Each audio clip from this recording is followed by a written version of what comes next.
សេចក្តីជូនដំណឹងរបស់ក្រសួងធនធានទឹកនិងឧតុនិយមស្តីអំពីស្ថានភាពធាតុអាកាសនៅព្រះរាជាណាចក្រកម្ពុជាសម្រាប់ថ្ងៃទី13ខែសីហាឆ្នាំ2026សម្ពាធទាបដែលកើតមាននៅលើមហាសមុទ្រប៉ាស៊ីហ្វិកខាងលិចបានវិវត្តទៅជាព្យុះទី17ឈ្មោះណាងកាទី2617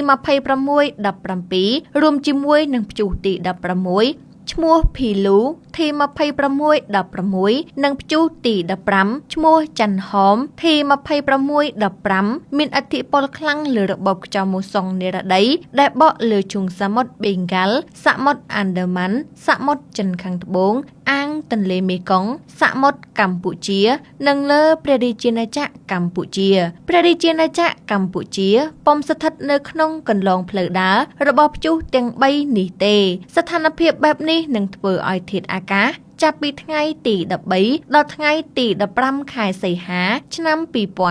2026សម្រាប់តំបន់វាលទំនាបសីតុណ្ហភាពមធ្យមអាប៉ាប៉ារ៉ាម៉ា25អង្សាសេនិងសីតុណ្ហភាពមធ្យមអតិប៉ារ៉ាម៉ា35អង្សាសេខ្យល់បក់មកពីទិសនិរតីនិងទិសពីយប់មានល្បឿនមធ្យម6ម៉ែត្រក្នុង1វិនាទីមានខេត្តបន្ទាយមានជ័យបាត់ដំបងពោធិ៍សាត់កំពង់ឆ្នាំងសៀមរាបកំពង់ធំកំពង់ចាមត្បូងឃ្មុំព្រៃវែងស្វាយរៀងតាកែវកណ្ដាលនិងរាជធានីភ្នំពេញអាចមានភ្លៀងធ្លាក់ជាមួយផ្គររន្ទះនិងខ្យល់កន្ត្រាក់ក្របដណ្ដប់លើផ្ទៃដី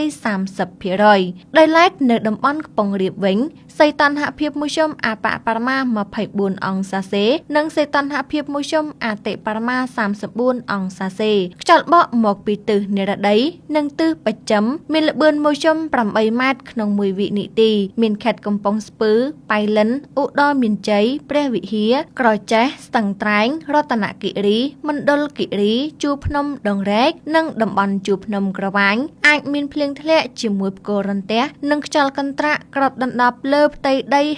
50% រីឯនៅតំបន់មាត់សមុទ្រវិញសីតុណ្ហភាពមធ្យមអាប៉ាប៉ារ៉ាម៉ា25អង្សាសេនិងសីតុណ្ហភាពមធ្យមអតិប៉ារ៉ាម៉ា35អង្សាសេខ្យល់បក់មកពីទិសនិរតីនិងទិសអាគ្នេយ៍មានល្បឿនមធ្យម8ម៉ែត្រក្នុង1វិនាទីមានខេត្តកោះកុងព្រះសីហនុកំពតកែបនិងជួរភ្នំបូកគោអាចមានភ្លៀងធ្លាក់ជាមួយផ្គររន្ទះនិងខ្យល់កន្ត្រាក់ក្របដណ្ដប់លើផ្ទៃដី